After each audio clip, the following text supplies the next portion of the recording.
So that's what happened to me. That's why I'm still here in the tower, surrounded by bluches. I wonder if there are any other people trapped like us, and I wonder why no one has come to rescue us yet.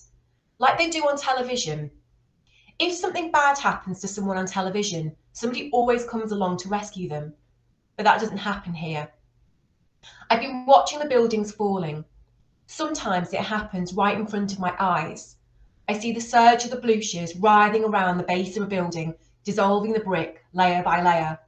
Then the walls start to lean just a fraction before it plummets to the ground. There's something slow and fast about the way a building falls. At first, it's so slow that it doesn't look like it's happening, and then suddenly accelerates and collapses in one swooping, engulfing crash. The other day, I saw one of the smaller tower blocks fall, and just as it started to lean over on itself, I saw the door at the bottom of the block open and a tiny figure of someone dashing out. They ran in a diagonal line, desperately, in lunging strides, but in only a few steps they had collapsed from the spores.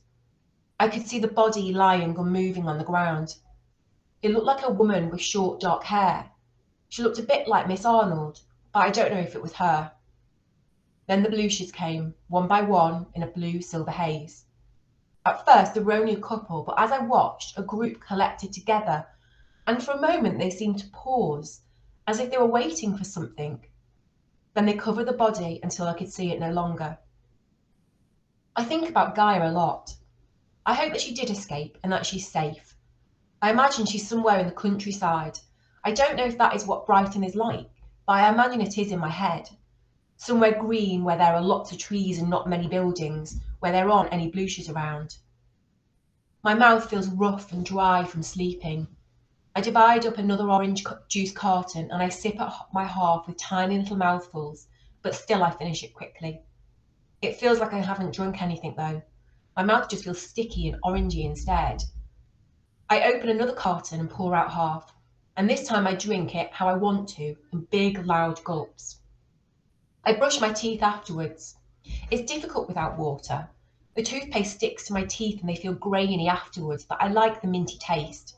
It makes me feel a bit better, although my head is starting to hurt now, as if someone is trying to squeeze my brain like you squeeze a sponge. I think it's because I haven't had any water. Everyone knows that orange juice is okay, but water is the best. We learnt about it in school when we grew the seeds. We all need water, and if we don't get it, it's not good. We stopped giving water to some of the little sunflower plants when they were still quite small. They went all floppy, like they couldn't stand up properly. I go to my bedroom to see if I can find my school bag. It's been pushed under my bed, forgotten about, but I find it in the end and pull out my topic books. I turn the pages to the one that was about the time the sunflowers went floppy and see the word I'm looking for. It comes back to me now. They are dehydrated, said Miss Faraway. That means they've not got enough water. What are they? Dehydrated, we chanted back to her. This is how I feel, floppy and tired, and my legs don't want to hold me up. I cut out the word from the worksheet. It's in large black letters and I stick it in my scrapbook. I have dehydration. I end up falling asleep, which is funny because I couldn't sleep properly at night, and now it's daytime and I can't stay awake. But when I wake up, I feel worse, not better. It's weird because you usually feel better when you've had a sleep. Mum used to tell me that I was full of beans whenever I woke up from a nap. I don't feel like that now. My head hurts more and my tongue feels too big in my mouth. It's hard to swallow. I start thinking about our last carton of juice in the fridge. More than anything, I want to drink it. I daydream about sucking it straight from the straw until there's nothing left in it and the carton goes in on itself and makes a funny shape. But it's all we've got left now, and I have to share it with Mum anyway. Suddenly I have a really good idea, and I wonder why I didn't think of it before. Michael's mum's flat. I bet she has things to drink in her kitchen. I didn't look round properly when I went in there before, but there'll probably be something that we can drink. I'm sure of it. Michael's mum's kitchen is really tidy and clean.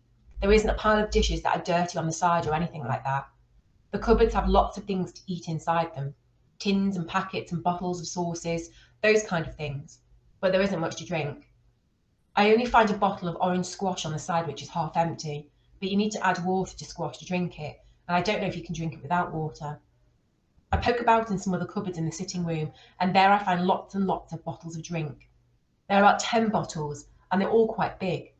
Some of them look like they have water in, and others look like they're apple juice. But when I look at them more closely, I see that they're all bottles of drink which only adults can have.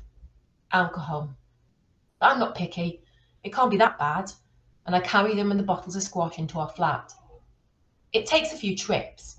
I open one that looks like water and pour it into a cup. It has a sharp smell.